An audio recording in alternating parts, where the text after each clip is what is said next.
In 1988, a sitcom premiered on ABC that changed television forever. Before Roseanne, family sitcoms usually gave us a polished dream. The parents were patient, the houses were immaculate, and the kids' biggest problems were solved with hugs and gentle life lessons. Shows like The Cosby Show and Family Ties represented the middle-class fantasy, comfortable, safe, aspirational. But Roseanne Barr had other ideas. As a stand-up comic, she had built her career on what she called domestic goddess humor jokes, about being a working mom, about the endless grind of housework, about being underpaid and overlooked. She was blunt, sarcastic, and unafraid to say what many women were thinking, but not saying out loud. So when ABC took a gamble on giving her a sitcom, she brought that same raw energy to primetime, and it hit like a thunderclap. The Connors were not a rich family. They weren't glamorous. Their kitchen was messy. Their clothes looked worn. Their bills piled up. They argued. They struggled. And for the first time, millions of viewers at home saw something shockingly familiar on their television screens themselves. But behind the groundbreaking realism was chaos. Battles with network executives, feuds on set, unexpected casting changes, and some of the strangest creative decisions in sitcom history. Tonight, we peel back the curtain on one of TV's most groundbreaking and most turbulent sitcoms. Fact 1. Roseanne wasn't supposed to be the star. When Roseanne was first being developed, network executives were nervous. Roseanne Barr was a stand-up comedian, not a trained actress. She had never carried a television show before. And behind closed doors, ABC doubted whether she had the discipline or experience to lead a primetime sitcom. Their secret plan? Build the show around John Goodman. Goodman, at that point, was a respected character actor with Broadway credits and rising film roles. He was reliable, professional, and, in the eyes of executives, a much safer bet. Some even believed he should be the focal point, with Barr as more of a supporting act. But when the pilot aired for test audiences, the reaction was overwhelming. Roseanne wasn't just funny, she was electric. She cut through the polished sitcom formula with brutal honesty. She interrupted. She barked. She didn't play the dutiful TV wife. She dominated, and audiences loved it. From that moment, ABC shifted course. The show became Roseanne's, through and through, but there was a price.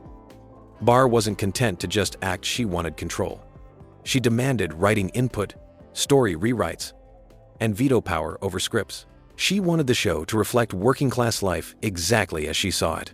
This kind of control was almost unheard of at the time, especially for a woman with no acting background. But Barr fought hard for it, and she usually won. Some writers quit in frustration. Executives complained.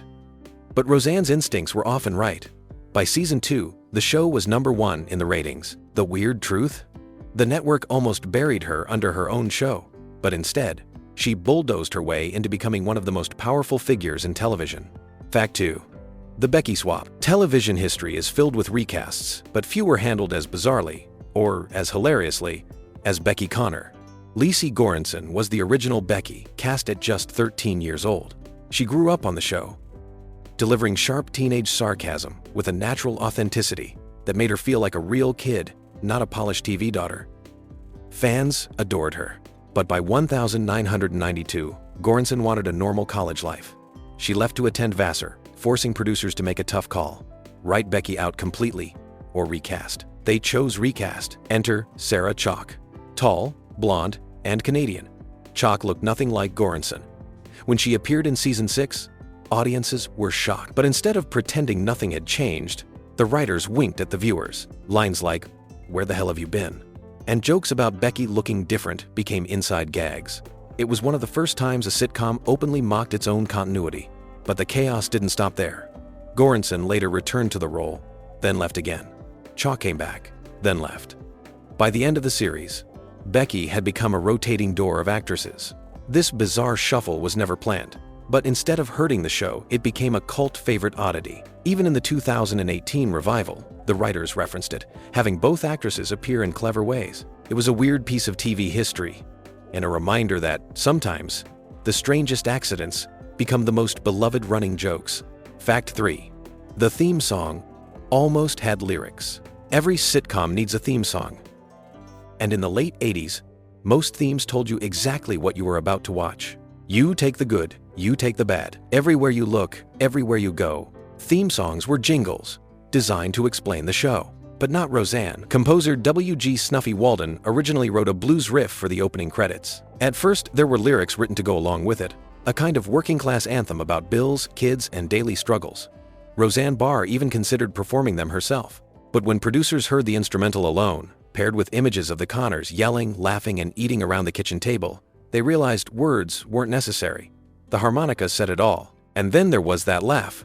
Roseanne's booming, unapologetic cackle at the end of the credits became iconic. It was raw, unpolished, and perfectly in tune with the show's spirit. Years later, when the series was revived, Blues Traveler updated the theme with a more modern spin, but the laugh stayed. Because without that laugh, it just wasn't Roseanne. The weird fact? One of the most iconic sitcom themes of all time almost had corny lyrics. Instead, it became the rare theme song that said everything without saying a word. Fact 4. Roseanne versus the writer's room. Roseanne Barr wasn't just the star of Roseanne. She saw herself as the voice of the Connors, and that meant she wasn't afraid to battle the very people writing the show. From the beginning, Roseanne demanded script approval and extraordinary power for a first-time actress. She argued that the mostly male writers didn't understand the lives of working-class women, especially mothers. Writers would carefully craft a script, only for Roseanne to tear it apart. Sometimes she rewrote entire sections herself, scribbling new jokes on the page minutes before shooting. Other times, she would stop production in the middle of a taping to change dialogue. This was unheard of. Sitcoms were usually tightly controlled by the showrunner, not the star, and many writers bristled at her interference. Some quit. Others stayed but resented her. One famously described the show as a comedy written by committee, edited by Roseanne, and dictated by chaos. But here's the twist. The chaos worked. Roseanne's instincts were often spot on. She cut through sitcom cliches, demanding authenticity. She pushed for storylines about money problems, birth control, domestic abuse, and even masturbation topics almost no other sitcom would touch at the time. Critics scoffed, but audiences responded. Ratings soared. The weird fact? The show's success grew out of open warfare. It was a battlefield where scripts, egos, and creative visions clashed week after week. And yet, somehow, that conflict gave birth to one of the most honest sitcoms ever made. Fact 5. The infamous lottery season. By season 9, Roseanne had already run for nearly a decade. The cast was aging, storylines were repeating, and ratings were slipping. The solution? A twist so bizarre, it remains one of the strangest in sitcom history. The Connors won the lottery. Overnight, the working-class family at the heart of the show became millionaires. Their modest kitchen gave way to luxurious settings.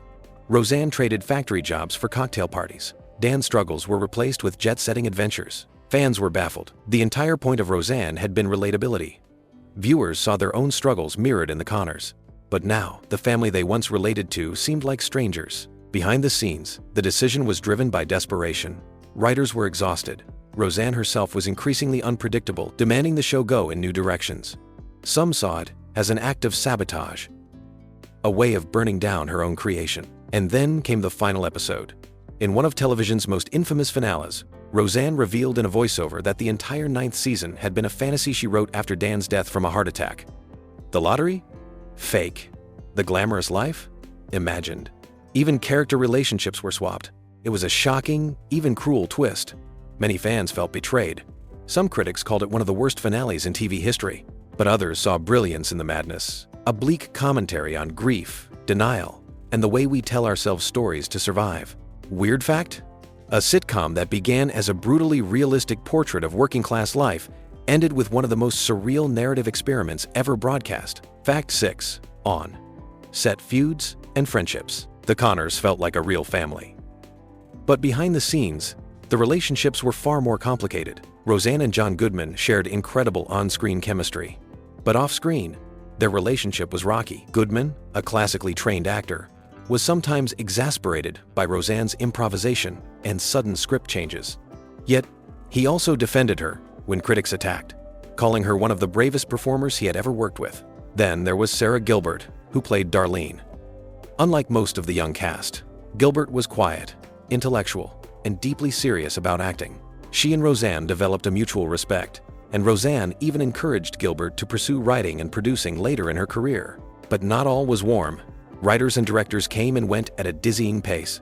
Some left in anger after public clashes with Roseanne. Others were fired on the spot. Rumors of shouting matches and slammed doors became commonplace. One feud in particular became infamous: Roseanne versus the producers. At one point, she allegedly threatened to walk off the show unless her then-husband, Tom Arnold, was given a prominent role behind the scenes. The network caved, leading to even more chaos. It was messy, it was dramatic, but somehow, the dysfunction only seemed to fuel the authenticity of what ended up on screen. Weird fact? The fights off-camera were just as intense and sometimes just as entertaining as the ones the Connors had around their kitchen table. Fact 7. The George Jefferson crossover. One of the strangest moments in Roseanne's long history came when another sitcom icon walked into Lanford. George Jefferson, Sherman Hemsley, famous for The Jeffersons, guest starred in a late episode as a minister.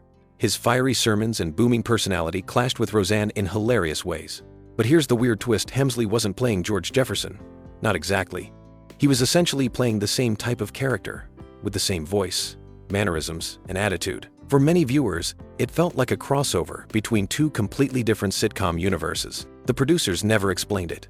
Was this minister secretly George Jefferson in disguise? Was it just a wink to the audience? Nobody knew. What's certain is that the stunt worked. Audiences loved seeing the two sitcom legends square off. Weird fact? Roseanne briefly collided with one of the most famous sitcom characters in television history, blurring the line between parody, homage, and pure absurdity. Fact 8. Roseanne's real life eccentricities on screen. Roseanne Barr blurred the line between fiction and reality constantly. She wasn't just acting, she was inserting her real personality, quirks, and even controversies into the show. Her famous laugh? That was real. Lifted straight from her stand-up act. Her obsession with control? Reflected in Roseanne Connor's dominance of the household. Even her fluctuating weight and changing looks over the years became plot points or throwaway jokes. But sometimes, Roseanne pushed too far. Episodes veered into surreal territory that mirrored her personal life dream sequences, fantasy scenarios, and even bizarre musical numbers. For example, one episode features Roseanne imagining herself as a talk show host, foreshadowing her real-life attempt at a daytime talk show in the 90s. Another had her breaking the fourth wall, addressing the audience directly, mocking the very idea of sitcom formulas. The result was strange, unpredictable, and unlike any other family sitcom. It wasn't just about Roseanne Barr. It was Roseanne Barr. Weird fact? The boundaries between the actress and her character barely existed. In many ways, Roseanne was the longest, strangest performance art project in sitcom history. Fact 9. The forgotten spin-offs. With Roseanne's massive success, spin-offs were inevitable. But most people have forgotten them, and for good reason. The most notable was The Jackie Thomas Show, starring Roseanne's then-husband, Tom Arnold. It aired right after Roseanne in 1992 and even shared writers and producers. But critics panned it as self-indulgent, and it lasted just 18 episodes. There was also Life and Stuff, another short-lived attempt by Roseanne's production company to launch a new sitcom in the same vein. It barely survived a season. And then came The Connors. Not forgotten, but certainly complicated. After Roseanne Barr's controversial exit in 2018, the revival was rebranded without her. For many fans, it was surreal to see the Connor family carry on without the very woman who created them. Weird fact? For all of Roseanne's influence, her attempts to spin off the magic rarely worked, proving lightning really only struck once. Fact 10. The revival that imploded. In 2018, 2 decades after the original finale, Roseanne returned. The revival premiered to massive ratings, over 18 million viewers, a staggering number in modern television. For a moment, it seemed like America was ready to reconnect with the Connors. But almost as quickly as it rose, it collapsed. Roseanne Barr, always controversial, posted offensive tweets that ignited a firestorm. Within days, ABC canceled the show outright despite its success. Cast members were blindsided. Crew members were left jobless. Yet, in a twist worthy of the original series, the Connors lived on. ABC retooled the revival into the Connors, killing off Roseanne's character and continuing without her. It was both ironic and tragic. The woman who had fought so hard to create television's most authentic working-class family was erased from it. The weird fact? Roseanne became the rare show to be canceled not once, but twice, first by its own surreal finale, and later by the very behavior of its star. Roseanne was more than a sitcom.